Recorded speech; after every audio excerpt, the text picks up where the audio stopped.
Cuarta parte: los dioses superiores. El enemigo de su raza, si alguna aptitud, por remota que fuera, pudo existir en el fondo de su naturaleza para fraternizarlo con los de su raza. Esa aptitud quedó para siempre destruida en Colmillo Blanco cuando le hicieron guía del tiro que arrastraba en el trineo, porque ahora todos los perros lo odiaban.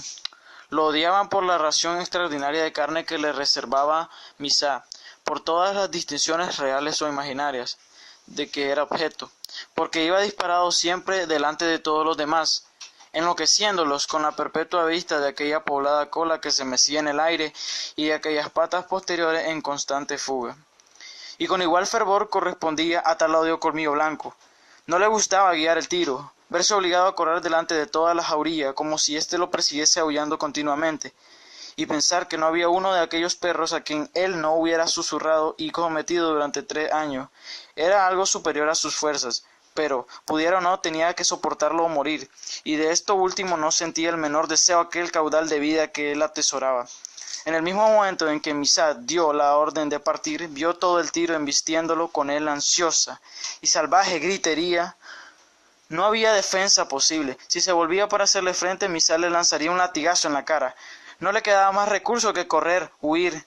A coletazos y a patadas no podía pelearse con toda la jauría que venía detrás invistiendo. No iba a emplear armas tan débiles contra tantos y tan poderosos dientes. A huir, pues, aunque para todos hubiera que violentar su propia naturaleza. Su orgullo a cada salto que daba, y esos saltos durarían el día entero. Ir en contra de los naturales impulsos provoca una profunda reconcentración y el espíritu se resiente de ello.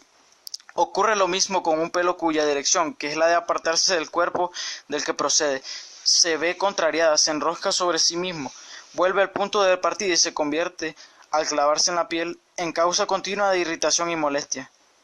Así ocurrió el Colmillo Blanco. Sentía el impulso de arrojarse contra la perrada que aullaba detrás de él, pero la voluntad de los dioses se lo prohibía, y aquel larguísimo látigo se lo recordaba constantemente. La consecuencia que fue, devorando su amarga pena, lo convirtió en el odio y la astucia propios de la ferocidad indomable de su naturaleza. Si alguien hubo en el mundo que se distinguiera por ser el mayor enemigo de su propia raza, ese fue Colmillo Blanco. Guerra sin cuartel es lo que deseaba. Si continuamente lo herían las dentelladas de los otros, continuamente marcaba también con ellas a los demás. Cuando le desenganchaban, Colmillo Blanco jamás se acurrucaba, como el resto de los perros del trineo, a los pies de los dioses en demanda de protección. Él la despreciaba. Lo que hacía era pasearse con aire audaz por el campamento, volviendo de noche las injurias recibidas durante todo el día. Cuando uno era más que uno de tantos, había acostumbrado a sus compañeros a dejarle el paso libre. Ahora las cosas eran muy distintas. Excitados por la diaria persecución de su guía, inconscientemente influidos por el repetido espectáculo de su fuga ante la jauría en masa, dominados por aquella impresión de que ellos eran allí los que mandaban a su jefe durante las horas del día, no podían avenirse fácilmente a cederle el paso. En cuanto se presentaba ante ellos, surgía la lucha, y todo eran gruñidos, dentelladas y ladridos. Hasta el aire que respiraban parecía saturado de odio y maldad, con el que se volvía cada día más iracundo. Cuando Misá dio orden de que se preparara el trineo, Colmillo Blanco obedeció. Se produjo al principio algún desorden entre los otros perros, porque todos querían arrojarse contra su odiado guía, solo por el gusto de invertir el orden de las cosas. Pero detrás de él estaba Misá, haciendo silbar la fusta sobre sus cabezas. Los perros llegaron a entender que cuando todo el tiro se paraba por el mandato del dueño, era preciso que dejaran tranquilo a Colmillo Blanco. Pero cuando él se paraba, por su antojo y no por su obediencia a la orden recibida, entonces sí podían echársele encima y hasta matarlo si era posible. Tras alguna ocasión en que esta teoría se puso en práctica, Colmillo Blanco ya no se paraba si no se lo mandaban.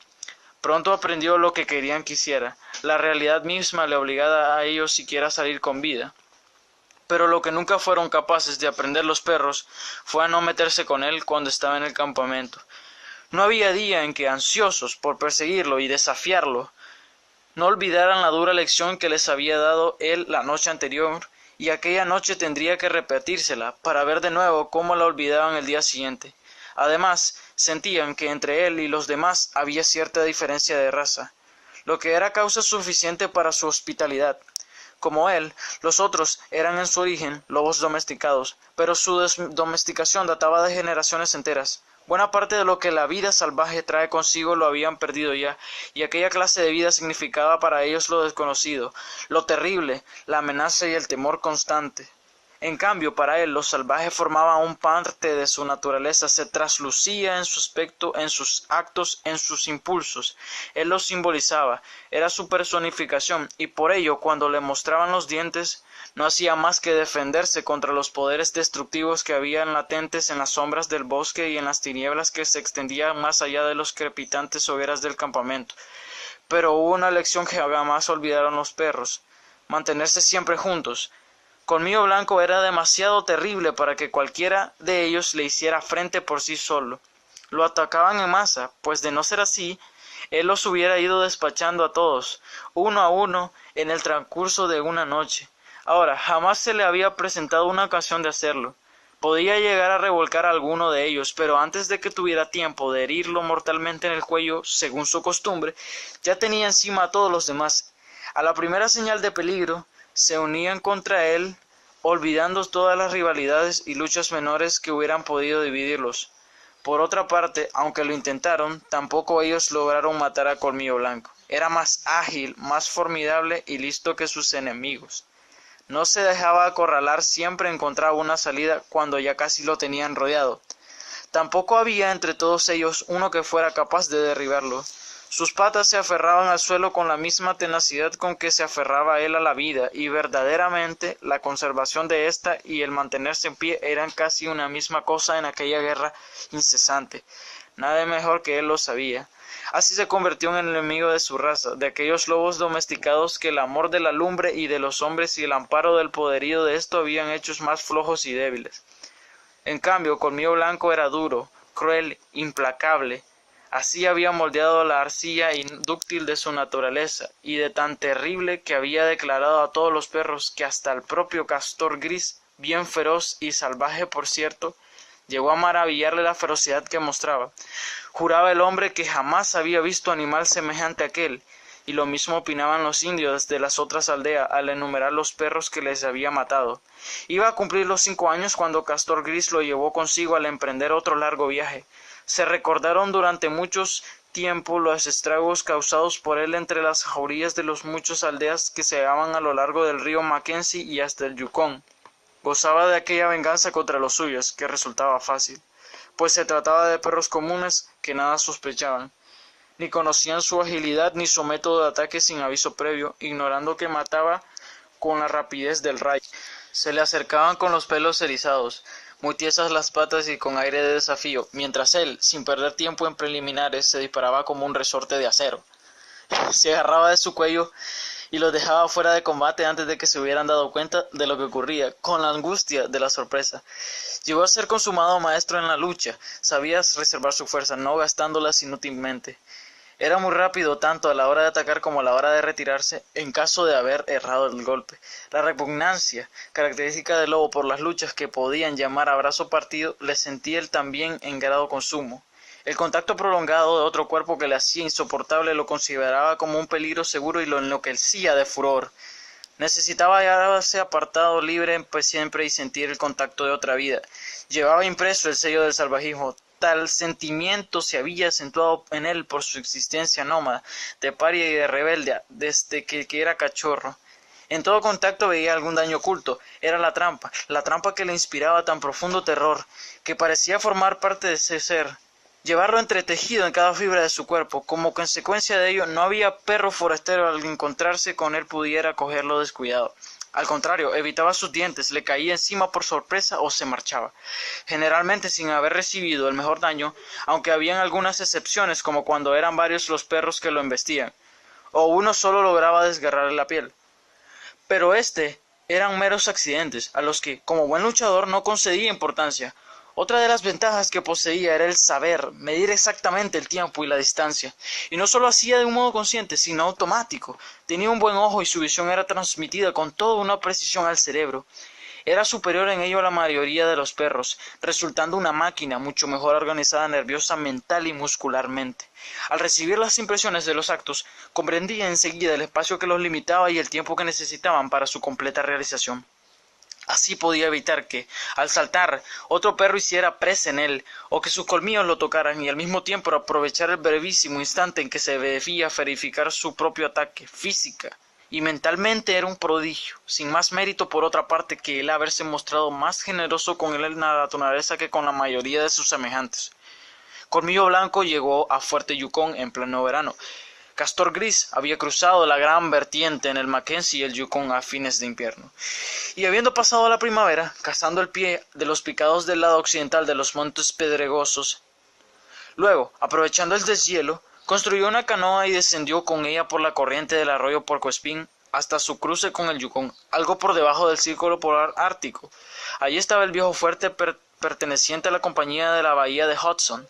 Abundaban los indios y los víveres, y con ellos un barullo y animación sin precedentes. Era el verano de 1893, y miles de aventureros que iban en busca de oro remontaban el Yukon hasta Dawson y el Klondike, distantes aún centenares de kilómetros del punto al que se dirigían. Muchos llevaban ya, sin embargo, un año de viaje, y los menos que había recorrido cualquiera de ellos eran unos 8.000 kilómetros, lo que no resultaba nada en comparación con la distancia hecha por los viajeros que venían desde la otra parte del mundo.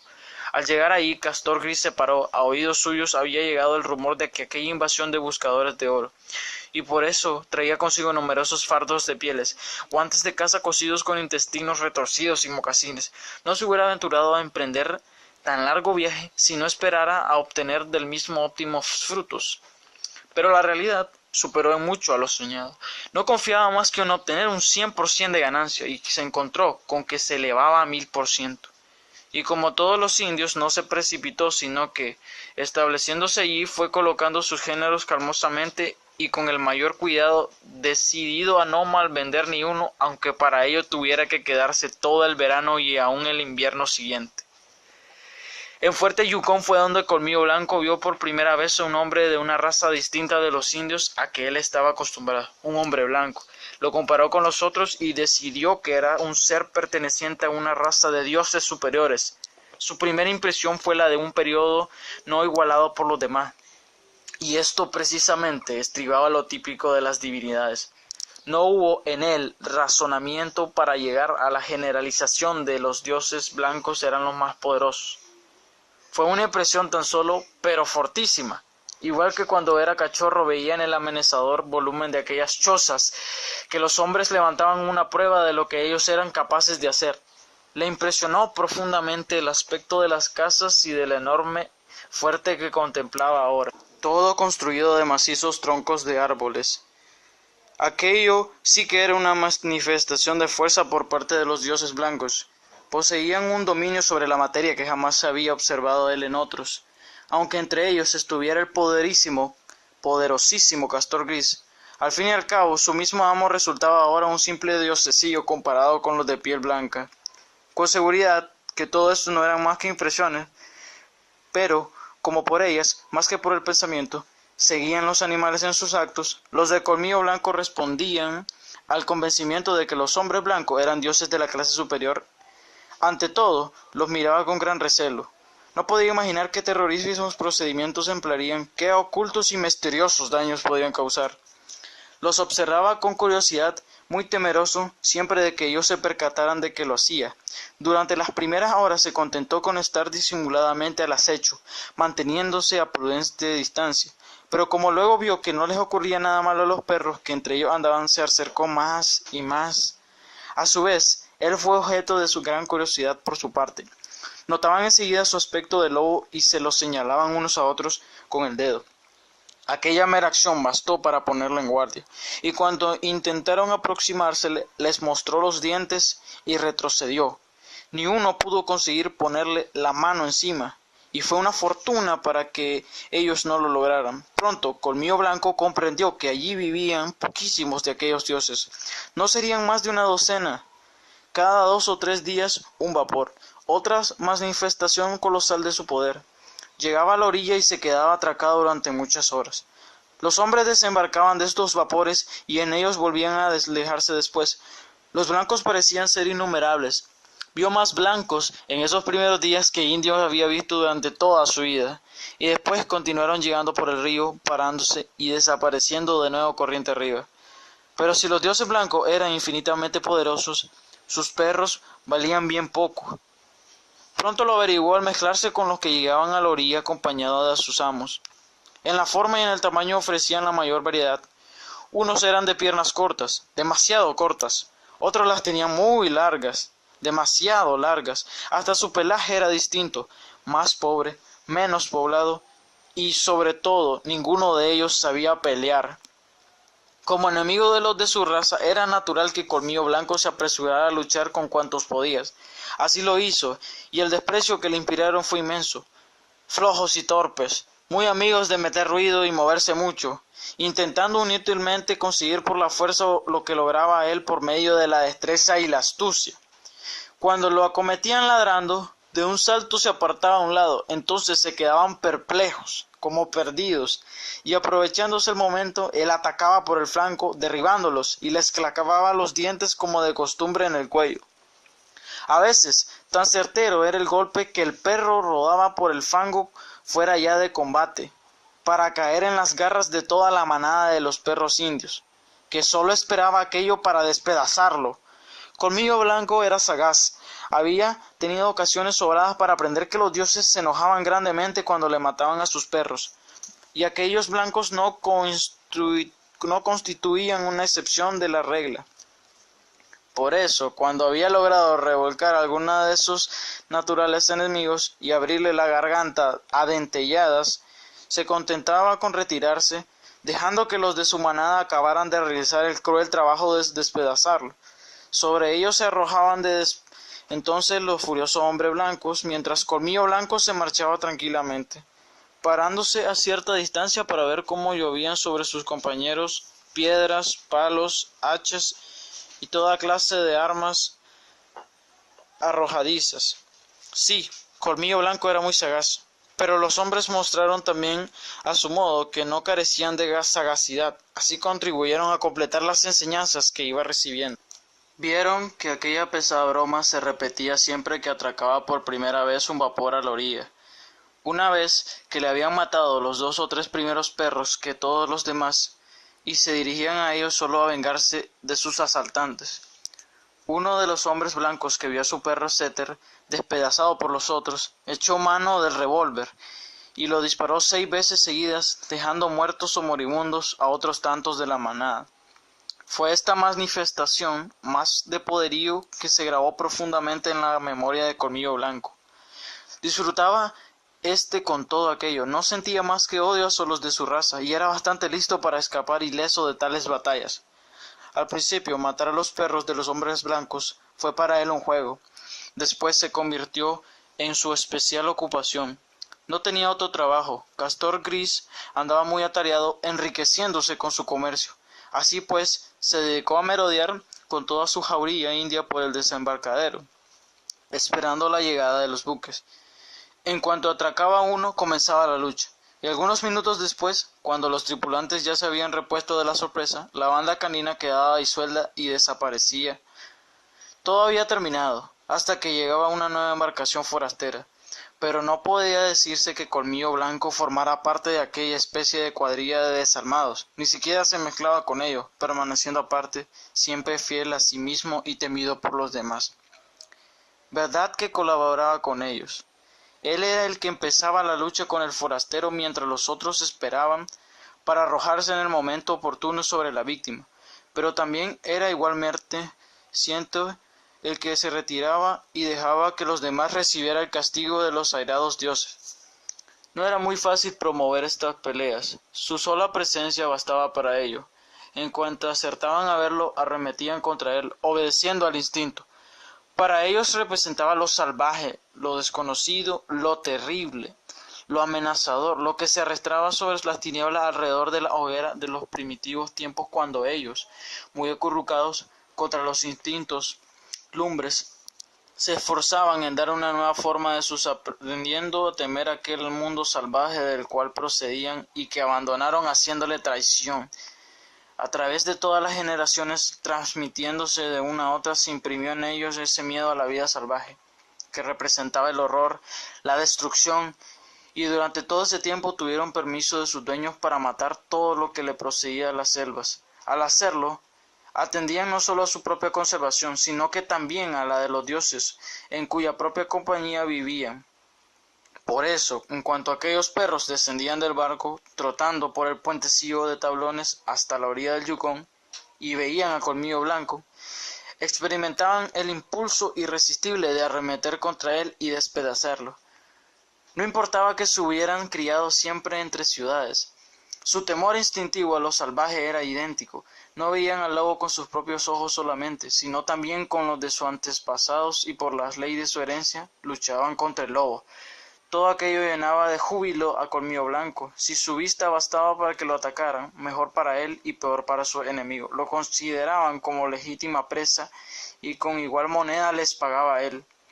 No en balde había nacido en un solitario cubil y había sostenido sus primeras batallas con la perdiz blanca, la comadreja y el lince, y no en balde le había amargado a la vida la persecución de Lip Lip y de todos los cachorros. Si los acontecimientos se hubieran desarrollado de otra manera, tal vez sería diferente. Sin Lip Lip se hubiera mezclado con los otros cachorros, como uno de tantos, se hubiera desarrollado como un verdadero perro y aficionado a los de su raza. Si Castor Gris, poseído aquella sonda de que se llama cariño, que se llama amor, habría podido llegar con ella a lo hondo de la naturaleza de Colmillo Blanco y sacar de ahí a la superficie toda su suerte de buenas cualidades. Pero no ocurrieron así las cosas. La arcilla adquirió en el molde la forma que hoy tenía, la de un ser huraño y solitario, sin amor y todo ferocidad, el enemigo, en fin, de los de su propia raza. Capítulo 2. El dios loco. En Fuerte Yukón había pocos hombres blancos, y estos hacía tiempo que estaban en el país. Se llamaban a sí mismos los de la levadura, y se mostraban orgullosos de darse tal nombre. Por los demás, los novatos aún no sentían otra cosa que desprecio. En cuanto a los recién llegados, que acababan de desembarcar, eran conocidos por los chuchacuos, calificación que evidentemente debía de serles desagradable, a juzgar por la cara con la que la recibían. Estos usaban para amasar esa conocida harina de arroz preparada que lo hace más ligero, y ello constituía una irritante distinción para los otros, que, por no tener tal preparado, se veían obligados a usar la tradicional levadura. Pero no quedaba ahí la cosa. Los que estaban en el fuerte no solo desdeñaban a los recién llegados, sino que también veían sus desazones con verdadero júbilo. Lo que más gracioso hallaban eran los estragos que entre los perros producían Colmillo Blanco y toda su pandilla. En cuanto llegó un vapor, los moradores del fuerte se daban cita para no perder ni un detalle de la batalla canina, que les parecía siempre muy divertida. La esperaban con la misma fruición anticipada de los perros indios, apreciando especialmente el salvajismo y la destreza de la parte que en ella le correspondía a Colmillo Blanco. De todos aquellos hombres, uno en particular gozaba grandemente con tal espectáculo. Acudía a la carrera al oír el primer silbido del buque, y cuando la pelea había terminado y toda la manada quedaba dispersa, regresaba lentamente al fuerte, mostrando en el rostro el pesar que se hubiera acabado tan pronto. A veces, si uno de aquellos pobres perros meridionales, poco endurecido en la lucha, aullaba aterrorizado y moribundo, el hombre no podía contenerse y manifestaba su gozo con brincos y piruetas, y ni un minuto apartaba los ojos de los codiciosos ojos de Colmillo Blanco. A este hombre los otros del fuerte le llamaban Hermoso. Nadie sabía su nombre de pila, y por lo general los del país le apellidaban el Hermoso Smith. Pero si algo le faltaba, era precisamente hermosura. Por ser la antítesis de ella, debieron de llamarle así. Era feísimo. La naturaleza no podía haberse mostrado más avara con él. empezaba por ser de muy escasa talla, y sobre la pequeña base de tal cuerpo descansaba una cabeza más pequeña aún. Podría decirse que remataba en punta, y lo cierto era que, de pequeño, antes de que le apodaran hermoso, sus compañeros le llamaban cabeza de alfiler, de cabeza pequeña y frente baja y notable por su anchura. La naturaleza, como si se hubiera arrepentido de mostrarse tan parca en el comienzo, decidió abrir la mano y las facciones. Sus ojos eran grandes, y entre uno y otro había la distancia suficiente para que cupieran los dos. La cara resultaba prodigiosa respecto a lo demás del cuerpo. Para contar con mucho espacio disponible, fue dotada de una mandíbula inferior enorme, de marcado pragmatismo, ancha, maciza, con gran proyección hacia adelante y abajo. Parecía descansar sobre su pecho. Quizá aquella apariencia era debida a la fatiga del delgado cuello, que no podía en rigor con el peso de semejante volumen. La vista de aquella mandíbula producía la impresión de un carácter feroz y decidido. Pero algo faltaba allí, o sobraba. Tal vez pecaba por exceso. El hecho era, sin embargo, que la impresión que daba no tenía nada que ver con la realidad. Todos sabían que el hermoso Smith era el mayor cobarde del mundo, el llorando lo más débil y tembleque que imaginarse pueda. Para contemplar su descripción, tenía los dientes grandes y amarillentos, y sus colmillos superiores, de mayor tamaño que los inferiores, sobresalían de los delgados labios como verdaderos colmillos perrunos. También sus ojos eran de un amarillo terroso y sucio, como si la naturaleza se le hubiera acabado los pigmentos al llegar a ellos y hubiese mezclado los escasos residuos de sus tubos de colores. Lo mismo ocurría con el pelo, ralo, irregular en su crecimiento, de un ocre fangoso e impuro, y que brotaba en mechones singularísimos de la cabeza y del rostro, con aspecto muy semejante al de un trigal en que el viento agrupó las revueltas espigas. Para decirlo en una palabra, el hermoso Smith era un monstruo, y él no tenía la culpa de serlo. Así salió del molde. Cocinaba para los que vivían en el fuerte, les lavaba los platos y atendía a las demás faenas de la casa. No lo trataban con desprecio, sino más bien con una especie de amplia tolerancia, como la que suele inspirar ciertos infelices para quienes bastante desgracia fue ya al nacer. Además le temían. Sus enfurecimientos de cobarde les infundían el recelo de que lo mejor día les dispararía un tiro por la espalda o les echaría algún veneno en el café. Pero, ¿qué remedio? Alguien debía encargarse de la cocina. Y por muy corto de alcance que fuera él para otras cosas, no cabía negarlo, sabía cocinar. Y ese era el hombre que miraba siempre a Colmillo Blanco, encantado con sus feroces proezas y deseando apoderarse de él. Desde el principio hizo todo lo posible por atraerlo. Colmillo Blanco no le hizo el menor caso. Más tarde, como su admirador insistía mucho, acabó por enseñarle los dientes, con todos los pelos erizados. No le gustaba aquel hombre, le producía mala impresión. Sentía que había algo malo en él, y huía de la mano que intentaba acariciarlo, y de las palabras que dirigía para amansarlo. Precisamente por aquello odiaba aún más a aquel hombre. Para todos los seres poco complacidos, el bien y el mal son cosas de fácil comprensión. El bien se halla al lado de aquello que está todo lo que proporciona bienestar, satisfacción. Y allí vio o desaparición del dolor. Por eso les gusta el bien. El mal representa para ellos todo lo que ocasiona malestar, lo que amenaza, lo que duele, y proporcionalmente a esto les inspira odio. La impresión que el hermoso Smith le producía a Colmillo Blanco era malísima. De aquel cuerpo tan torcido como las intenciones de su mente, parecían desprenderse emanaciones palúdicas, que sin duda eran malsana manifestación de lo que en él se albergaba. No por medio del razonamiento, ni de sus 5 sentidos solo, sino por un remoto e inexplicable instinto, El animal adivinaba que aquel hombre era una amenaza, de males sin cuento, que lo llevaba en sí mismo y que, por consiguiente, resultaba algo malo que la prudencia aconsejaba odiar. Colmillo Blanco se hallaba en el campamento de Castor Gris la primera vez que el hermoso Smith lo visitó. Por el solo levísimo rumor de distantes pasos, aún antes de que llegara a verlo, supo quién era el que se acercaba, y enseguida comenzaron a erizársele los pelos. Hasta entonces había estado teniendo en el suelo, cómoda y descuidadamente, pero se levantó en el acto, y al llegar el hombre, se deslizó como un verdadero lobo hasta el otro extremo del campamento. Aunque ignoraba lo que decían los dos hombres, vio que departían animadamente. Hubo un momento en el que el forastero lo señaló a él con el dedo, y Colmillo Blanco gruñó entonces como si aquella mano fuera a atacársele encima, en vez de hallarse a bastantes metros de distancia.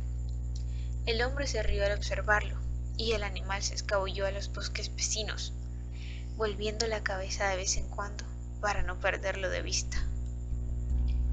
Castor Gris se negó a vender a su perro. Se había enriquecido con el negocio y tenía ya cuanto necesitaba. Por otra parte, Colmillo Blanco era de gran valor para él, pues resultaba el mejor de cuantos había tenido para el trineo, y un excelente guión de los demás del tiro. Y aún existía otra razón, la de que no había otro que pudiera rivalizar con él en la lucha, ni en las orillas del Mackenzie, ni en las del Yukón. Mataba a los demás perros con la facilidad con la que los hombres mataban a los mosquitos. Al oír esto, le brillaron los ojos al hermoso Smith, y se pasó la lengua por los delgados labios con codicia. No, era inútil. Colmillo Blanco no estaba en venta. No se cedía a ningún precio, pero Smith sabía cómo eran los indios. Visitó con frecuencia el campamento de Castor Gris, y en cada visita llevaba oculta alguna botella negra. Una de las cualidades del whisky es la de producir sed. Castor Gris comenzó a sentirla más y más. Febriles a sus membranas y abrazando el estómago, ansiaba aumentar la dosis del ardiente licor. Y enloquecido casi por excitante bebida, no reparaba en medios para adquirirla. El dinero que había ganado con su negocio empezó a disminuir rápidamente. Y así continuó, con la circunstancia de que cuanto más menguaba su caudal, más iba en aumento su mal humor. Al fin lo agotó todo, desde el dinero y los géneros hasta la paciencia. Solo le quedó la sed, y aunque no bebiera, hasta el mero acto de respirar la iba acrecentando. Entonces fue cuando Smith volvió a hablarle de vender el perro, pero esta vez el precio ofrecido eran las botellas y no el metal, proposición que sonó más agradable a los oídos del indio.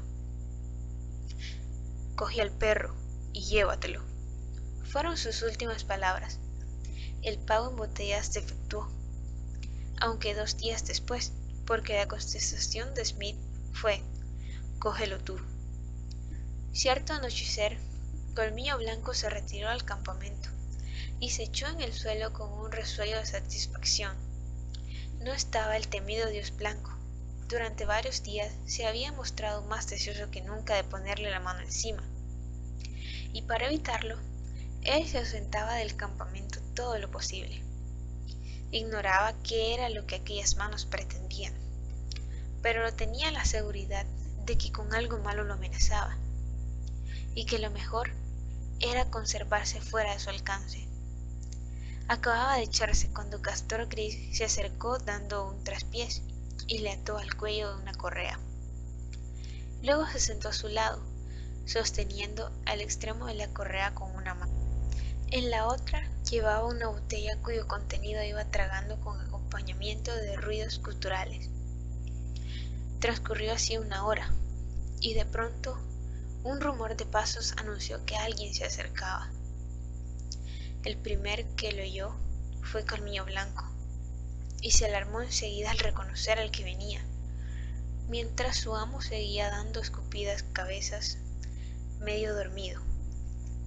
El perro intentó tirar suavemente de la correa para que se desprendiera de la mano, pero ésta se cerró con fuerza, y Castor Gris despertó del todo. El hermoso Smith entró en el campamento y se quedó plantado frente a Colmillo Blanco, mirándolo. El animal gruñó sordamente al temible espantajo, observando muy fijo los movimientos de aquellas manos.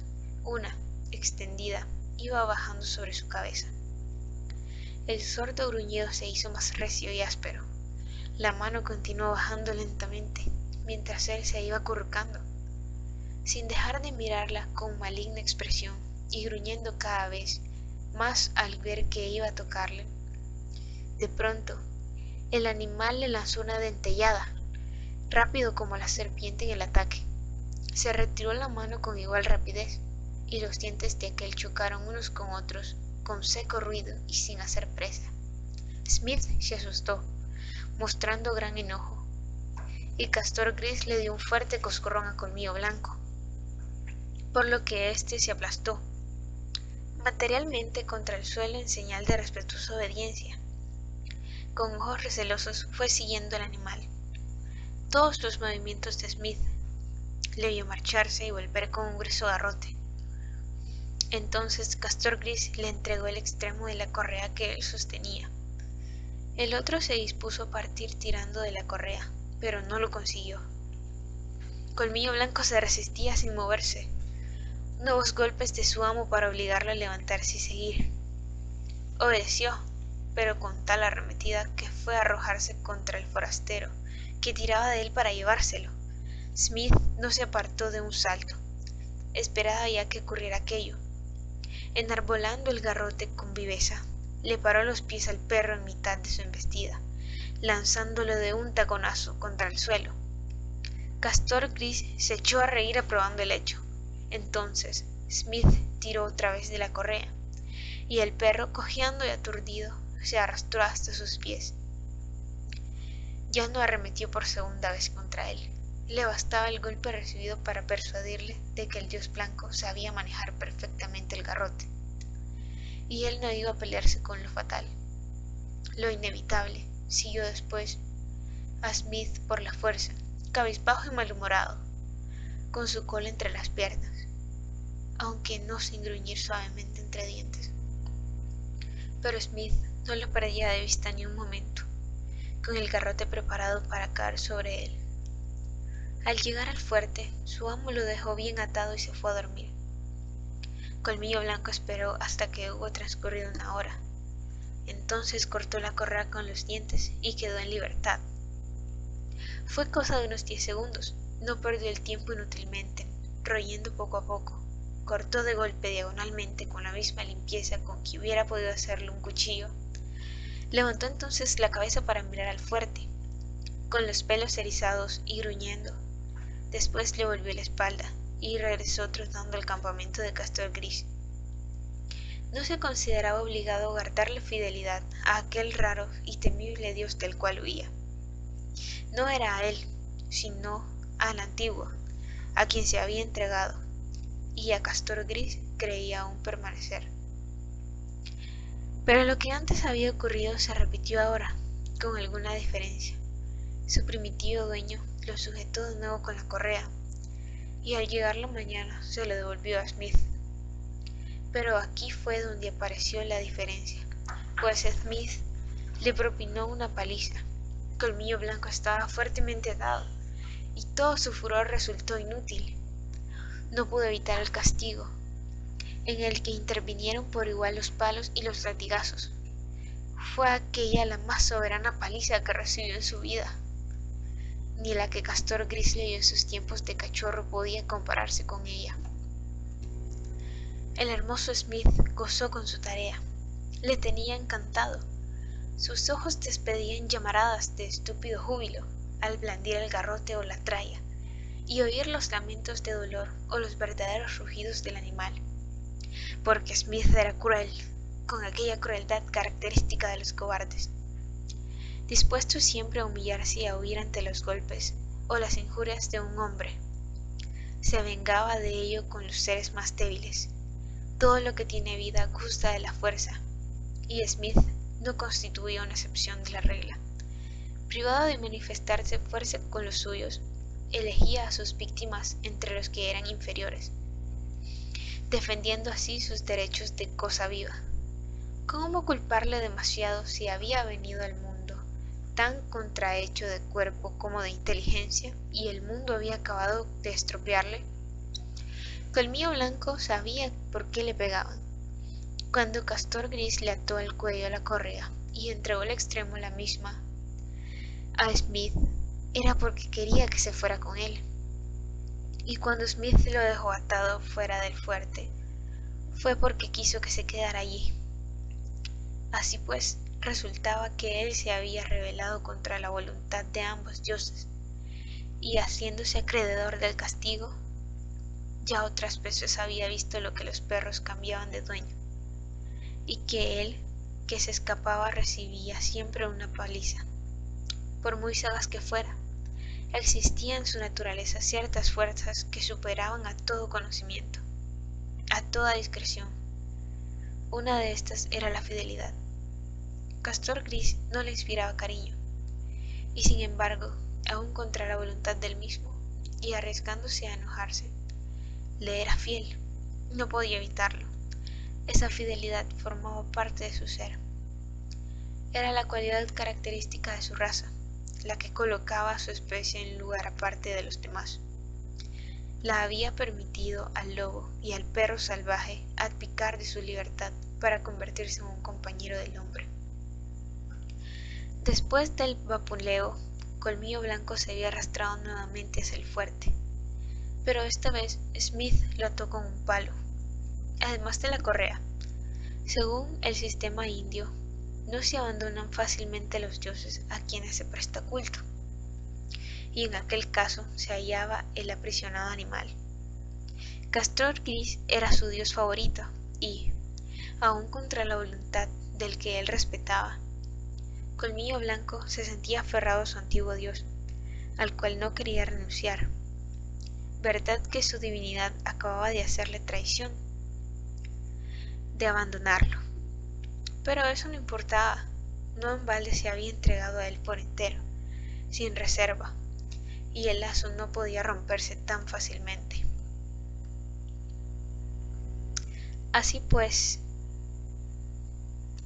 por la noche, cuando dormían los moradores del fuerte, Colmillo Blanco aplicó los dientes al palo que lo mantenía sujeto. La madera era dura, reseca, y tan cerca estaba de la atadura del cuello que apenas podía roerla. Solo arqueando el cuello y después de grandes esfuerzos logró que el palo quedara entre sus dientes delanteros. Y con inmensa paciencia y muchas horas fue cortándolo poco a poco hasta separarlo en 2 trozos. Aquello era algo sin precedentes, algo que se suponía imposible de realizar. Pero él lo hizo, marchándose alegremente del fuerte al rayar el alba, y con uno de los trozos del palo colgándole del cuello. Era listo el animal, pero si se hubiera limitado a hacerlo sin dejarse llevar por la fidelidad, no habría vuelto al campamento de Castor Gris, que lo había traicionado 2 veces ya, y lo repetía una tercera. Lo ataron nuevamente y vino a reclamarlo Smith. Y tal fue la azotaína que superó aún a la anterior. Castor Gris no hizo más que mirar con aire estúpido, mientras el otro manejaba el látigo. No hubo ni una señal de protección de su parte. Él, pero ya no era suyo. Cuando todo terminó, Colmillo Blanco se quedó extenuado, enfermo. Si hubiera sido tan flojo como los perros que venían de las tierras del sur, habría muerto. Pero era de más dura fibra, y la escuela de la vida había acabado por endurecerlo. Con mayor vitalidad, lo resistía todo, pero había quedado tan maltrecho que no podía ni moverse, y Smith tuvo que esperar más de media hora antes de que, casi a rastras, con vacilante paso. El animal pudiera seguirles el fuerte. Y esta vez pusieron una cadena contra la cual nada podían sus dientes, y que en vano trató de arrancar, con furiosas embestidas de la argolla atornillada en un poste. A los pocos días, Castor Gris emprendió su largo viaje de regreso hacia el río Mackenzie. Colmillo Blanco se quedó en el Yukón. Había pasado a ser propiedad de un hombre medio loco, y con el mismo nivel moral de los brutos. Pero, ¿qué sabía un perro de locuras? Para él el hermoso Smith era un verdadero, aunque terriblemente, Dios, loco o no, resultaba ser su amo nuevo, a cuya voluntad debía someterse, obedeciéndole hasta en sus menores caprichos. Quinta parte, capítulo 3.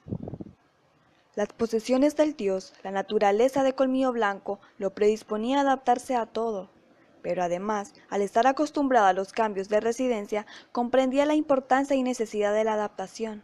Allí, en Sierra Vista, que era el nombre de la posesión del juez Scott, pronto empezó a sentirse como en su propia casa. No tuvo ya que volver a pelearse seriamente con los otros perros. Estos sabían mucho más que él acerca de los usos y costumbres de los dioses. En aquellas tierras del sur, y a sus ojos, el intruso adquirió extraordinaria importancia al ver que acompañaba a los amos en el interior de la casa. Por más lobo que fuera, y aunque el caso fuera una excepción, los dioses acababan de autorizar su presencia allí, y a los perros no les tocaba más que aprobar lo hecho por los dueños. Dick se resistió algo al principio, pero hubiera acabado por ser excelente amigo de Colmillo Blanco si éste no hubiera sido siempre tan opuesto a ser amigos. Lo único que él le pedía a los otros perros era que lo dejaran tranquilo, que no se metieran con él. Toda su vida había sido un solitario, y esto era lo que deseaba seguir siendo. Los avances de Dick para él eran una molestia, y pronto procuró mantenerlo a distancia.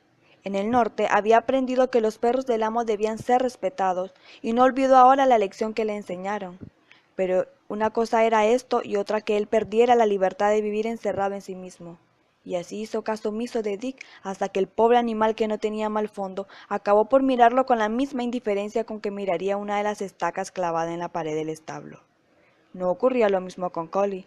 Ésta lo aceptaba porque así lo mandaban los dioses, pero no le parecía que fuera ello razón suficiente para dejarlo en paz. Todos los crímenes cometidos por lo de la casta del Colmillo Blanco clamaban venganza, y ni en un día ni en toda una generación podía olvidarse las innumerables víctimas que siempre había causado a los rebaños. Aguijoneada por la antipatía que sentía por el intruso, ya que no podía atacarlo directamente, delante de los dioses se dedicaba a hacerle la vida desagradable en todos los medios que estaba a su alcance. Entre ambos existía una antigua hereditaria rivalidad, y ya se encargaba ella de recordársela continuamente. Aprovechándose pues de los privilegios de su sexo, la perra no perdía ocasión de molestarlo incluso de maltratarlo.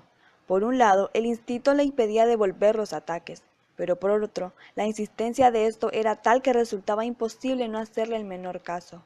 Cuando Collie arremetía contra él, le volvía generalmente la espalda, que su abundante pelaje protegía contra los dientes de su enemiga, y se alejaba muy tieso y majestuoso. Pero cuando los ataques arreciaban demasiado, no tenía más remedio que apartarse describiendo círculos en lo que solo le presentaba un lado del pecho, mientras mantenía la cabeza vuelta hacia el otro lado, mostrando en la cara y en los ojos una expresión que indicaba que su paciencia tenía un límite.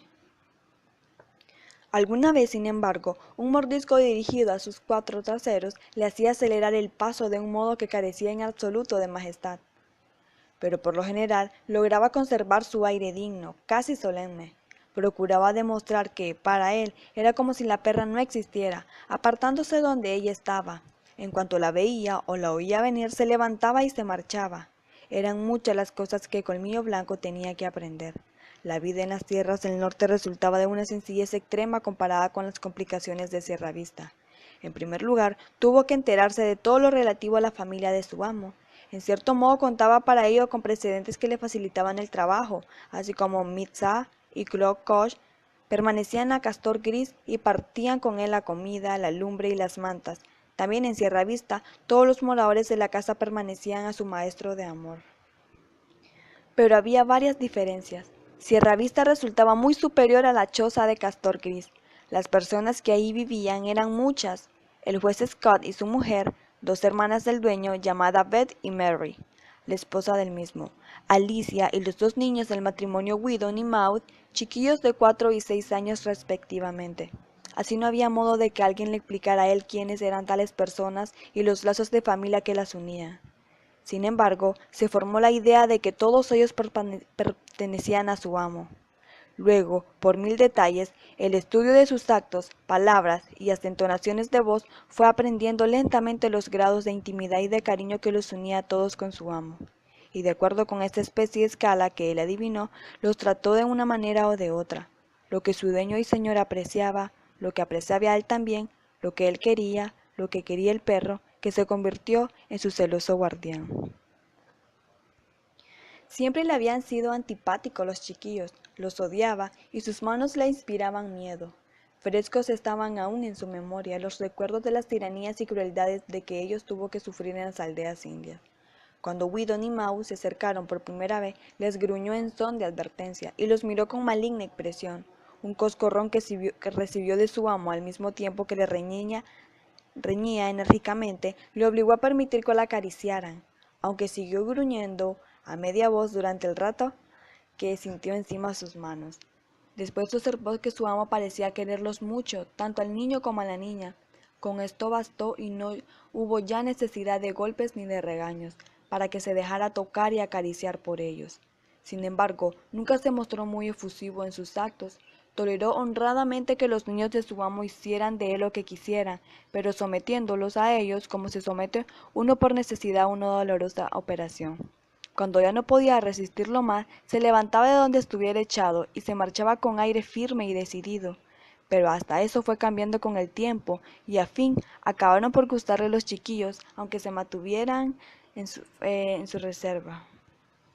No corría a su encuentro, ni se marchaba al verlos. Sencillamente lo esperaba cuando hacia él se dirigía. Y mucho más tarde pudo notar también en sus ojos se iluminaban de júbilo al verlos acercarse y que los buscaba con la mirada, con curiosa expresión de tristeza al ver que lo abandonaban para ir a jugar. Todo fue solo cuestión de tiempo. Después de los niños, quien le merecía mayor consideración a Colmillo Blanco era el juez de Scott. Dos razones tenía probablemente para ello. La primera, que resultaba evidente el alto aprecio con que su amo lo trataba, y la segunda, que el hombre era un poco comunicativo, sobrio en la expresión de sus afectos. Al animal le gustaba echarse en sus pies, en el amplio pórtico, cuando él leía el periódico, dirigiéndole de cuando en cuando una mirada o alguna palabra.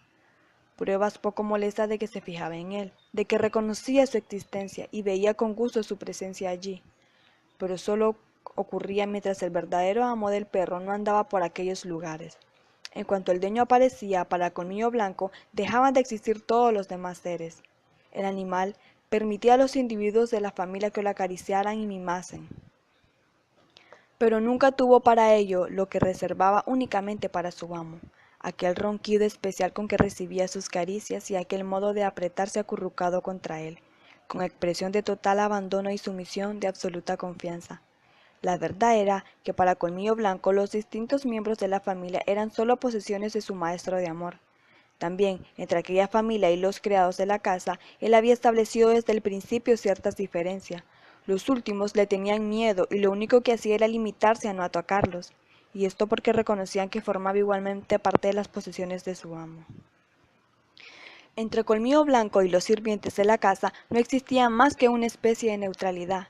Ellos cocinaban para el amo, lavaban los platos y se dedicaba a otros menesteres, semejantes como él había visto hacer a Matt en Clontycay. Fuera de la casa, aún había más que aprender en su interior. Las posesiones de su amo eran vastas y complejas, pero tenía sus lindes y barreras. El terreno acababa donde empezaba la carretera pública, al otro lado estaban las calles y los paseos, y aún dentro de ciertos espacios acotados existían pertenencias de otros dueños. Innumerables leyes regían aquel conjunto y determinaban la conducta que se debía seguir, aunque, como él ignoraba el lenguaje de aquellos dioses, solo por la experiencia podría ir aprendiendo cuánto necesitaba. Lo que hacía, pues, era dejarse llevar por sus propios impulsos hasta que se encontraba con que estaba en pugna con la ley. A las pocas veces de ocurrirle lo mismo, ya había comprendido en qué consistía la ley y en lo sucesivo procuraba observarla. Pero en su poderoso medio educativo era el puño de su amo y el tono de censura que adoptaba su voz. Precisamente por el amor que le tenía, un simple cocorrón que provenía de él le olía más que las mayores palizas que había recibido de Castor Gris o de Smith. Aquellas solo afectaban su cuerpo, mientras que su espíritu continuaba indomable. Espléndidamente independiente, el coscorrón de su amo actual resultaba ligero para dolerle físicamente. Sin embargo, ahondaba más, pues llegaba a entristecerle el espíritu al ser la clara manifestación de que desaprobaba su conducta. Sin embargo, Scott necesitaba llegar a esto raras veces. Le bastaba con un grito o un regaño, por lo que comprendía Colmillo Blanco lo que debía hacer o evitar, y esta era la norma de todos sus actos. En las tierras del norte, el único animal domesticado que tenían los hombres era el perro. Los demás vivían en los bosques en estado salvaje, y cuando no resultaba demasiado formidable para luchar con ellos, se consideraba como legítima presa de los perros. Colmillo Blanco los había cazado durante toda su vida para procurarse carne, y no entraba en la cabeza que fuera tan distinto en las tierras del sur. Pero de ello tuvo que convencerse muy pronto, pues en su nueva residencia del Valle de Santa Clara, vagando por los alrededores de la casa de las primeras horas de cierta mañana, tropezó con una gallina que se había escapado de un corral. Su natural impulso fue comérsela. Un par de saltos, una dentellada, el ronco alarido de la víctima, y ésta se hallaba entre sus fauces. La encontró tan rica, tan gorda y tierna, que se relamió ante tan exquisito bocado. Algunas horas más tarde tropezó con otra que andaba perdida cerca de los establos. Uno de los mozos de caballo acudió corriendo para protegerla, y como no sabía con quién tenía que habérselas, no llevaba consigo más arma contundente que un ligero látigo de calecín. El primer trayazo que recibió Colmillo Blanco abandonó la gallina para arrojarse contra el hombre. Tal vez un buen garrote hubiera logrado dominarlo, pero no aquello. En silencio de un salto y sin hacer el menor caso del segundo latigazo, arremetió contra el cuello del intruso, que retrocedió gritando, tiró el látigo y apenas tuvo tiempo para parar el golpe en los brazos. La consecuencia fue tan tremenda, desgarró uno de sus ellos que dejaba el hueso al descubierto. El hombre se quedó paralizado de dolor y del espanto. Lo que más la atemorizó y le imposibilitó para la defensa fue aquel modo de atacar en silencio, protegiéndose aún el cuello y la cara con los brazos. A pesar de la herida, trató de irse retirando hacia el granero. Pero mal hubiera pasado si entonces no hubiera aparecido en la escena Collie, ya que le había salvado la vida a Dick y ahora se la salvó al criado. Hecha una fiera, se arrojó contra Colmillo Blanco. Había acertado en sus sospechas de que Sobra quedaba ahora justificada, demostrando el grave error cometido por los dioses. Ya había aparecido ahora el lobo merodeador y asesino que acababa de cometer otro de sus crímenes. El hombre huyó hacia el interior de los establos y Colmillo Blanco retrocedió ante los dientes de Collie, presentándole solo un hombro o describiéndole círculos y más círculos. Pero Collie no cejaba de su empeño de castigar durantemente a su enemigo. Cada vez más excitada, lo persiguió de tal modo que, al fin lo obligó a prescindir de toda dignidad y a declararse en franca huida a través de los campos. Así aprendería a no meterse con las gallinas. Dijo el amo al enterarse de todo. Pero no puedo castigarlo, para que le sirva de lección hasta que lo coja en el momento de repetir la falta, y la oportunidad llegó 2 noches después en escala mucho mayor de lo que podía suponer el amo. Colmillo Blanco había observado atentamente los lugares que se criaban las aves de corral y las costumbres de éstas. Una noche, cuando las aves estaban encaramadas ya para dormir, el animal trepó por un gran montón de leña que los criados acababan de dejar cerca. De allí saltó al techo de uno de los gallineros, pasó al otro lado del caballete y se dejó caer dentro de un corral. Un momento después comenzó un descomunal matanza de gallinero. A la mañana siguiente, cuando el amo apareció en el pórtico de la casa, 50 gallinas ejemplares escogidos de las mejores razas italianas yacían puestas en fila por el mismo criado de antes. Scott silbó ligeramente al verlo. El tono fue primero de sorpresa, luego de admiración. Su mirada tropezó con Colmillo Blanco, que no había en él ni la menor señal de que se hallara avergonzado o temeroso. Al contrario, parecía orgulloso de su hazaña, como si hubiera realizado algo meritorio. No tenía ni la menor idea de haber cometido una falta. El amo apretó los labios al considerar lo difícil y desagradable del caso y comenzó a hablar con dureza e inconsciente culpable, sin que su voz se notara más que el divino enojo del que se hallaba poseído. Al mismo tiempo, restregó el hocico del animal contra las gallinas muertas y lo golpeó seria y consensuadamente. Colmillo Blanco no volvió a entrar a saco en ningún gallinero. La ley lo prohibía y a costa suya había tenido que aprenderlo. Para completar la lección, el amo lo llevó a los corrales. El primer impulso del perro al ver viva a las aves fue echárseles encima, pero la voz del amo le detuvo. La operación se repitió varias veces durante media hora y así fue como comprendió que, cuando las vieras, debía hacer caso omiso de ellas como si no existieran. Perro que se acostumbra a matar gallinas, perro perdido. No hay quien le cure el vicio, dijo sentiosamente el juez Scott mientras su hija le contaba a la hora del almuerzo la lección que le había dado Colmillo Blanco. Una vez había probado la sangre fresca, continuó, y sin completar la frase motivó la cabeza con el aire de desconfianza. Pero Weedon Scott disentía totalmente. ¿Sabes lo que vamos a hacer para que se convenza de que estás equivocado?, le dijo a su padre con aire de cariño reto. Pues voy a encerrar al perro en el gallinero toda la tarde. Pero hombre, piensa en las pobres gallinas, objetó el juez. Y aún añadiré más, continuó su hijo. Por cada gallina que mate te pagaré $1 en moneda de oro antigua. Pero papá, también deberá hacer algo en caso de que pierda, dijo Beth interviniendo. Su hermano apoyó la idea de que aprobaron a coro alegremente cuando se sentaban en la mesa. El juez Scott asintió y después de pensarlo un rato propuso a su hijo. Pues bien, si antes de llegar la noche Colmillo Blanco no ha producido el menor daño a ninguna de las aves de los corrales, por cada 10 minutos que haya pasado el animal encerrado ahí, quedaré obligado a decir grave y sentenciosamente ni más ni menos que si estuviera ejerciendo del juez del tribunal. Colmillo Blanco, eres mucho más listo de lo que yo creía. Los distintos miembros de la familia se escondieron para contemplar la escena, deseosos de ver lo que ocurriría, pero se llevaron un chasco. El perro fue encerrado con las gallinas y en cuanto su amo lo dejó solo se echó y se quedó dormido, levantándose únicamente una vez para buscar agua con la cual calmar la sed. En cuanto a las gallinas, para él como si no existiera, a eso de las 4 de la tarde, cansado de estar ahí, saltó al techo del gallinero de una carrera y de un gran brinco y desde ahí al suelo. Fuera del lugar cercado se dirigió con grave paso hacia la casa. Ya había aprendido a respetar la nueva ley, nueva al menos para él, y en el pórtico, entre toda la familia reunida y muy regocijada, el juez Scott dijo 16 veces seguida. Colmillo Blanco, eres mucho más listo de lo que yo creía, pero eran tantas las leyes nuevas que debía aprender que el pobre perro a veces se veía perdido. Tampoco podría tocar a las gallinas que permanecían a los otros dioses distintos de aquellos, y no solo eso, sino siquiera a los gatos, conejos y pavos. Después de todo, lo más sencillo hubiera sido decir que no podía tocar ni a un solo ser viviente.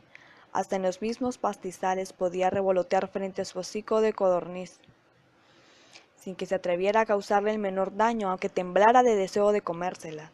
Así lo querrían los dioses, sin duda, él cumpliría.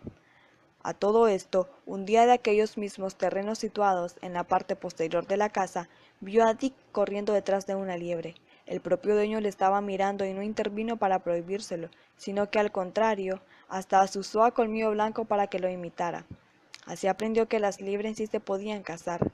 Al fin y al cabo de comprender la esencia de la ley, entre él y todos los animales domésticos no podía existir hostilidades, si no era posible que hubiera una amistad completa. Por lo menos debía conservar una prudente neutralidad, pero los demás animales, como las ardillas, las codornices, los conejos silvestres y las liebres, formaban parte de la vida salvaje. No había prestado obediencia nunca al hombre, y eran legítima presa para cualquier perro. Lo que los hombres protegían eran los otros, los domésticos que nadie podía matar más que ellos. Se reservaban celosamente el derecho de vida y muerte sobre sus vasallos. La vida resultaba muy complicada en el Valle de Santa Clara, comparada con la sencillez de la de los países del norte, y lo principal de la nueva vida exigía en un gran dominio de sí mismo. El saber contener equilibrio que tenía toda la suavidad del más delicado plumón y la dureza rigidez del acero del mismo tiempo. Ofrecía a aquella vida 1000 facetas distintas, y todas ellas debían acomodarse, Colmillo Blanco, como cuando iba a la ciudad, a San José, y corría detrás de los carruajes o vagaba perezosamente por las calles matando el tiempo mientras el coche se había parado. Aquel vivir era una honda y variada corriente que actuaba constantemente sobre sus sentidos, exigiéndole la instantánea adaptación a lo inesperado, y desde luego la supresión de todos sus naturales impulsos. Veía, por ejemplo, carnicerías llenas de carne colgada que le hubieran sido muy fácil alcanzar. No debía tocarla. En las casas que visitaba el amo tenía gatos que tampoco podía tocar, y por todas partes se veían perros que aunque le gruñera debía respetar. Luego, en las aceras donde pasaba la gente muy apiñada, había infinidad de personas a quien le llamaba la atención y que se paraban a mirarlo señalándolo con el dedo, examinándolo y, lo que era peor, atreviéndose a acariciarlo. Tenía que soportarlo todo, hasta aquellos peligrosos contactos de manos desconocidas. No solo aprendió a hacerlo, sino que también llegó a perder su aire torpe y reservado, ya que la gente se mostraba con él condescendientemente, les correspondía con parecida y altiva condescendencia. Por otra parte, algo había en su aspecto que no convidaba a grandes familiaridades. Unos suaves golpecitos en la cabeza y nada más. Después, todo pasaba de largo, satisfecho de su propio atrevimiento. Pero no todo eran facilidades para él. Al correr detrás del carruaje en las afueras de San José, se encontraba a lo mejor con pilluelos que solían recibirlo a pedradas, y sabía perfectamente que no podía devolver el ataque persiguiéndolos. Se veía obligado a violentar su natural instinto de conservación, y así lo hacía, porque gradualmente se volvía manso. Se iba dejando domar y haciéndose apto para la civilización. Sin embargo, no le satisfacía mucho todo esto, aunque careciendo de ideas abstractas acerca de lo justo y de lo injusto, aquel mismo sentido de equidad de su propio de la vida que le hacía sentir más o menos vagantemente, la justicia de que no le permitieran defenderse de los que lo apedreaban. Se olvidaba de que en aquella especie de contrato que existía entre los dioses y él, estos estaban obligados a cuidarlo y defenderlo. Así, cuando un día el amo saltó del carruaje y la emprendió a latigazos con los pilluelos, ya no se arrepintió más la pedrea, comprendió lo que aquello significaba y entonces quedó satisfecho. Le ocurrió otro caso parecido, junto a una posada del camino que conducía a la ciudad. Vagaban siempre 3 perros que solían salirse al encuentro furioso cada vez que pasaba. Sabiendo que para Colmillo Blanco las luchas eran muerte, sus amos no cesaban de enseñarle a no reñir con otros perros, y el animal había aprendido tan bien la lección que aquel ataque, tantas veces repetido, lo ponía en violentísima situación. Después de la primera arremetida, los 3 perros siempre eran mantenidos a distancia por los amenazadores gruñidos del atacado, pero rápidamente los seguían detrás del carruaje ladrando y buscándole pendencia. Tuvo que sufrir esto durante algún tiempo, pero no poco regocijó de los hombres de la posada. Llegó un día en que los perros le asusaron abiertamente y entonces el amo paró el carruaje. ¡A ellos!, le gritó a Colmillo Blanco, pero este parecía no dar crédito a lo que oía.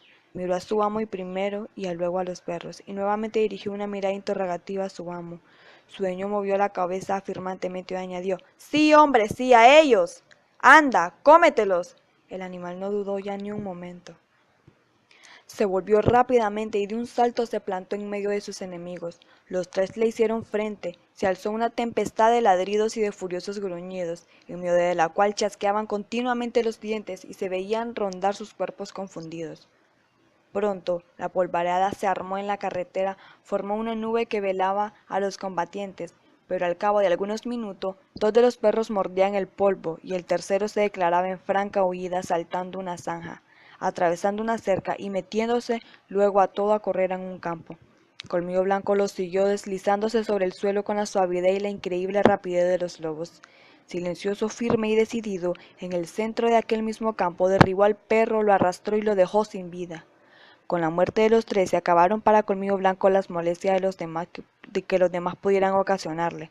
Corrió la voz de lo ocurrido por todo el país y desde entonces tuvieron los hombres buen cuidado de que sus respectivos perros dejaran tranquilo al lobo de pelea, como lo llamaban. La voz de la raza. Transcurrieron los meses, abundaba la comida en las tierras del sur y el trabajo era escaso, con lo que Colmillo Blanco engordaba, y la vida le parecía próspera y agradable. Aquello no solo era el sur geográficamente hablando, sino la vida meridional con todo lo que ella trae consigo, la amabilidad, de aquella gente era como un sol que lo confortaba con su suave calor, y a su influjo se sentía como una flor plantada en rica tierra, y sin embargo continuó siendo diferente a los demás perros, mejor que ellos, que nunca conocieron otra clase de vida distinta de aquella. Había aprendido lo que consideraba ser la ley del país y la observaba con más rigurosa exactitud aún, pero todavía le quedaban vestigios de cierta oculta ferocidad, como si la vida salvaje se prolongara en su interior y el lobo no estuviera en él más que dormido. No era en sus relaciones con los que otros perros como un camarada más. Había vivido siempre solo con respecto a los de su raza, y solitario seguirá viviendo ya desde cachorro por culpa de la persecución de Ripley y sus compañeros y después en las luchas a las que lo había obligado Smith. Adquirió una aversión invencible hacia los perros. El curso natural de su vida se había desviado y apartándose de los de su raza se acercó a los hombres. Por otra parte, no había un perro entre los de aquellas tierras que no lo mirara con recelo, despertaba en ellos su instintivo miedo de todo lo que constituía la vida salvaje, y siempre lo recibían con gruñidos o ladrándole y manifestándole su constante enemistad de beligerantes. Él, por otra parte, aprendió que ni siquiera era necesario que hiciese uso de los dientes para habérselas con ellos. Resultaba de parecida eficacia mostrárselo escogiendo los labios, pues raro que era que esta sola amenaza no bastara para detenerlos en plena arremetida y obligarlos a quedarse sentados sobre las patas traseras. Pero había un tormento que le agriaba la vida a Colmillo Blanco. Era Collie. No lo dejaba en paz ni un momento. Ella no se acomodaba a las prescripciones de la ley con tanta facilidad como él. No valían los constantes esfuerzos del amo para que ambos se reconciliaran. Ante él mismo se gruñían áspera y nerviosamente. La perra nunca le perdonó el incidente que dio por resultado la matanza de gallinas, persistiendo en creer que su intención no podía ser peor, que debía ser castigado, y a tal creencia se ajustaban sus actos, así llegó a ser para él una verdadera calamidad. Lo perseguía como un policía por las dependencias de la casa y hasta en los campos. Bastaba que el pobre se atreviera a mirar curiosamente a un palomo o una gallina, para que armara ella un alboroto con sus indignados y rabiosos ladridos.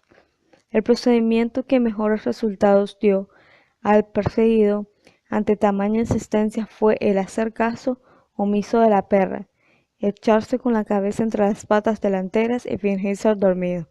Esto le dejaba tan perpleja que se callaba muy pronto, a excepción de las dificultades con Collie. Todo lo demás iba perfectamente con Colmillo Blanco. Sabía dominarse, había conseguido cierto sereno equilibrio con sus actos y conocía a fondo los mandatos de la ley. Se hizo grave, sosegado y fisiológicamente tolerante. No vivía ya en un medio hostil en el que lo amenaza constantemente los peligros, la perspectiva de algún daño o de la muerte. Con el tiempo, lo desconocido, aquel fantasma terrorífico que anunciaba males inminentemente, se había desvanecido. La vida ahora era cómoda. Se deslizaba suavemente sin tropezar con escollos. Una cosa echaba de menos sin darse cuenta de ello.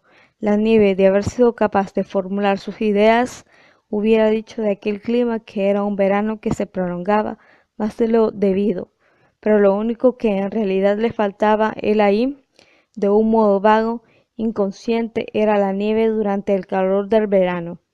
Nunca el sol llegaba a molestarlo. Sentía cierta vaga nostalgia, cierto anhelo de las tierras del norte. No le producía esto, sin embargo, otro efecto que el ponerlo inquieto, agitado, sin saber lo que le pasaba. Colmillo Blanco nunca había sido muy comunicativo, aparte de su costumbre de arrimarse al amo, apretándose contra su cuerpo, o de poner una nota especial y culminante en un gruñido. No tenía otro modo de expresar su cariño. Siempre le había impresionado grandemente la risa de los hombres que lo enloquecía. Lo sacaba de tino de puro encolecerado. Pero cuando él que se reía de él era su amo, que lo hacía bondadosamente, sin mala intención, solo como un juego, entonces él no era capaz de enojarse, sino que se quedaba desconcertado, confundido. Por un lado, sentía el aguijón de la rabia, que también conocía, pero por otro sentía amor. Era un resentimiento que luchaba con él, anterior a brazo partido, y refrenaba su ira, pero algo tenía que hacer él. Al principio optó por mantenerse muy digno y serio, y el amo se reía aún más entonces. Exageró su seriedad y el otro exageró la risa hasta un punto que daba ya al traste con todo esfuerzo para mantener la gravedad. Entonces se separaron un tanto sus quijadas, se le escogieron un poco los labios y una expresión burlona que tenía más de cariñosa que regocijada apareció en sus ojos. El animal acababa de aprender a sonreír. De parecido modo aprendió también a juguetear con su dueño, a dejar que él lo derribara y lo hiciera rodar por el suelo, convirtiéndolo después en víctima de innumerables bromas. En justa correspondencia, él fingía entonces presa de una cólera terrible, gruñía y con los pelos erizados lanzaba al aire dentelladas que parecían manifestar la más maligna intención, pero de ahí no pasó nunca, no olvidando ni por un momento con quién fingía pelearse. Al fin, cuando más arreciaban los golpes, los simulados mordiscos y los gruñidos amo y perro, se separaban de pronto y se quedaban mirando simulando estar indignados y furiosos. Y entonces, repentinamente también, como si surgiera el sol sobre el mar tempestuoso, comenzaba la risa de ambos. Al final el amo se lanzaba los brazos al cuello y Colmillo Blanco siempre entonaba con sus especiales gruñidos lo que para él era un canto de amor, lo que consistía la felicidad de la nueva era de su vida. Lo que el amo hacía no se atrevía nunca a realizarlo nadie más. Colmillo Blanco no se lo hubiera permitido. Si lo intentaba alguien, él se quedaba muy digno y reservado, y su gruñido amenazador era claro anuncio de que la cosa iría esta vez de veras. Que él le permitiera a su dueño tales libertades no significa que estuviera dispuesto a convertirse en un perro vulgar que ponía instintivamente su cariño en todos, o que iba a convertirse en una propiedad común para que en él juzgaran y bromeasen. En su corazón no cambian tantos, sino solo uno. Se negaba en redondo a tal rebajamiento de su dignidad o de su amor. Su amo solía dar grandes paseos a caballo y acompañarlo era uno de los principales deberes de su nueva vida. En las tierras del norte le había rendido vasallaje, siendo el guión de su trineo, pero en las del sur ni los trineos existían, ni eran costumbres de los perros. Sirvieran para que el transporte de mercancía no le quedaba pues otro medio de mostrar su absoluta sumisión, de adaptarse a las nuevas costumbres y correr en compañía del caballo del amo. Resultaba inalcanzable que esta tarea su marcha como la de un lobo. Era suave sin esfuerzo ni fatiga, y después de recorrer 80 kilómetros era capaz de adelantar gallardamente al mismo caballo. Guarda relación con estas excursiones el modo en que practicó Colmillo Blanco otra nueva forma de expresión digna de anotarse aquí, porque solo la uso en tal sentido 2 veces en su vida. La primera fue cuando el amo trataba de enseñarle a un brioso potro de pura sangre cómo había de abrir y volver a cerrar las puertas del cercado, sin que para que esto tuviera el que desmontarse innumerables puertas, esforzándose en obligarlo a cerrar, y el animal se asustaba cada vez, reculaba y luego salía de estampida. Por momentos iba aumentando la excitación y azoramiento. Al retroceder, el amo le hundía las espuelas, forzándolo a bajar al suelo las levantadas manos, pero entonces comenzaba a cocrear furiosamente. Colmillo Blanco lo contemplaba con creciente ansiedad, hasta que no pudiendo ya contenerse más, saltó frente al potro, se encaró con él y le ladró con aire amenazador, aunque intentando ladrar otra vez, y su dueño siempre lo adelantaba a ello, no logró más que una ocasión, y aun entonces no estaba presente el amo. Una carrera a través de uno de los pastizales, una liebre que saltaba de pronto bajo las mismas patas del caballo, la violenta parada en seco de éste, arrojando al jinete por las orejas y ocasionándole la tortura de una pierna, fueron la causa de que volviera a oírse aquel ladrido excepcional. Al ver a su amo en el suelo, Colmillo Blanco saltó como una fiera al cuello del potro, pero le apartó de ahí la enérgica voz del amo. «A casa, vete a casa», le gritó, cerciorado de la gravedad del daño sufrido. El perro no tenía las menores ganas de dejarle allí abandonado. Scott pensó escribir algunas palabras en un papel y mandarlas, pero no encontró ni papel ni lápiz en ninguno de sus bolsillos. De nuevo le repitió la orden al animal. Este le miró fijamente, pensativo, y partió, pero para volver enseguida, gimoteando suavemente. El amo le habló con cariño, aunque seria y firmemente, el aderezo las orejas, y le escuchó con dolorosa y sostenida atención. «Sí, tienes que ir a casa, enseguida, anda a casa y diles lo que me ha ocurrido. Tienes que ir, lobo mío, no hay más remedio, anda de una vez a casa». Conocía Colmillo Blanco aquella palabra, casa, tantas veces repetidas, y aún no entendiera lo demás que pronunció el amo. Comprendido perfectamente cuál era su voluntad, se volvió pues, y aunque la mala gana, se dirigió al trote hacia donde lo mandaban. Pero de pronto se paró indeciso, mirando hacia atrás. A casa volvió a ordenarle con dureza Scott, y esta vez sí que obedeció. Sin más dudas, la familia estaba en el pórtico tomando el fresco de la tarde, cuando llegó Colmillo Blanco, jadeante y cubierto de polvo. «Weedon ya está de vuelta», dijo la madre de Scott. Los niños recibieron al perro con gritos de alegría y corrieron a su encuentro. Él los envió y se metió bajo el pórtico, pero lo acorralaron allí entre una mecedora y la barandilla. El animal gruñó y trató de abrirse. Pasó. La madre de los niños miró hacia el grupo temerosa.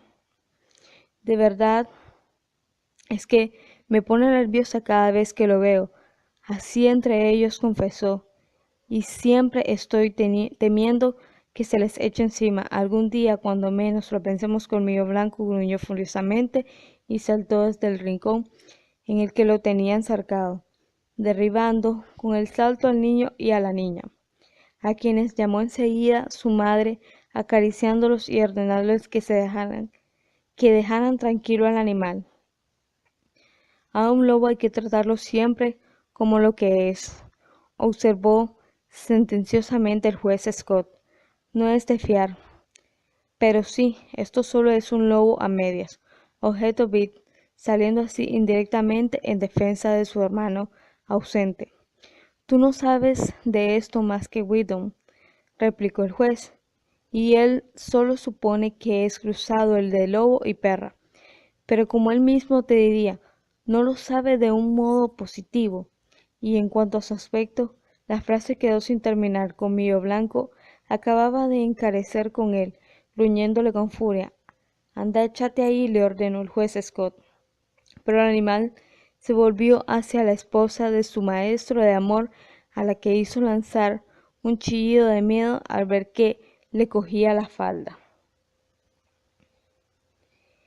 Entre los dientes le tiraba de ella hasta desgarrar la frágil tela. Entonces la atención de los presentes se concentró en el animal. No gruñía ya, sino que los miraba a todos fijamente, en pie con la cabeza enhiesta. Su garganta se agitaba con espasmódicos movimientos, pero sin emitir sonido alguno, mientras todo su cuerpo parecía luchar convulso, intentando comunicarle de algún modo algo que no sabía cómo expresar, pero que era preciso que entendieran. ¿No será esto un principio de rabia?, observó temerosamente la madre de Weedon. Le tengo dicho que este clima es demasiado caluroso para traer aquí a un animal de las regiones polares. Lo que yo creo es que quiere hablar, afirmó resueltamente Bit, en el que mismo momento Colmillo Blanco halló el lenguaje que buscaba y comenzó a ladrar con verdaderas ansias. Algo malo que le ha ocurrido a Weedon, dijo su esposa en el aire de seguridad. Al verlo a todos de pie, el animal bajó la escalera corriendo, volviéndose a cada momento para mirarlos e indicarles que lo siguieran. Era la segunda y última vez en su vida que ladraba, y había conseguido hacerse entender. Desde aquel día, los habitantes de Sierra, vista lo que quisieron mucho más, y hasta el criado, a quien le había herido a un brazo, confesaba sin inconveniente que fuera o no lobo, resultaba un perro muy listo. Aferrado a su opinión, el juez Scott se empeñaba en robar a todos, sin complacer ni convencer a nadie que efectivamente el animal era un lobo, educiendo en su apoyo medidas y descripciones tomadas de una enciclopedia y de algunos libros de historia natural. Los días se deducían bañando con un torrente de luz solar el valle de Santa Clara, pero a medida que se acortaban y llegaba el segundo invierno, posado por Colmillo Blanco en las tierras del sur, este hizo un raro descubrimiento. Los dientes de Collie no parecían ya tan afilados como antes. En sus mordiscos había algo de jugueteo cariñoso que los hacía inofensivos. Se le olvidó de que la perra le había amargado la vida innumerablemente veces, y cuando se empeñó a jugar con él, coqueteando, contestó con tal solemnidad, aunque se esforzara en aparentar lo contrario, que no logró más que ponerse en ridículo. Un día a ella se le ocurrió conducirlo a carrera tendida a través de unas praderas situadas detrás de la casa. Hacia los bosques vecinos, el amo había escogido aquella tarde para dar un paseo de caballo y Colmillo Blanco. Lo sabía perfectamente, puesto que el caballo esperaba ensillado en la puerta. Colmillo Blanco dudó un momento, pero existía en él algo más profundo que la ley que había aprendido, más que las costumbres a que estaba ya amodado, más que su propio amor, el amo, y que su voluntad de vivir. Por eso, cuando Collie le dio un ligero mordisco y echó a correr enseguida, se volvió y la siguió. El amo paseó solo aquel día, y entre los bosques, uno al lado del otro, corrieron Colmillo Blanco y Collie, como la madre del primero, Kitcher, y el tuerto habían corrido años atrás por los silenciosos bosques de las tierras del norte.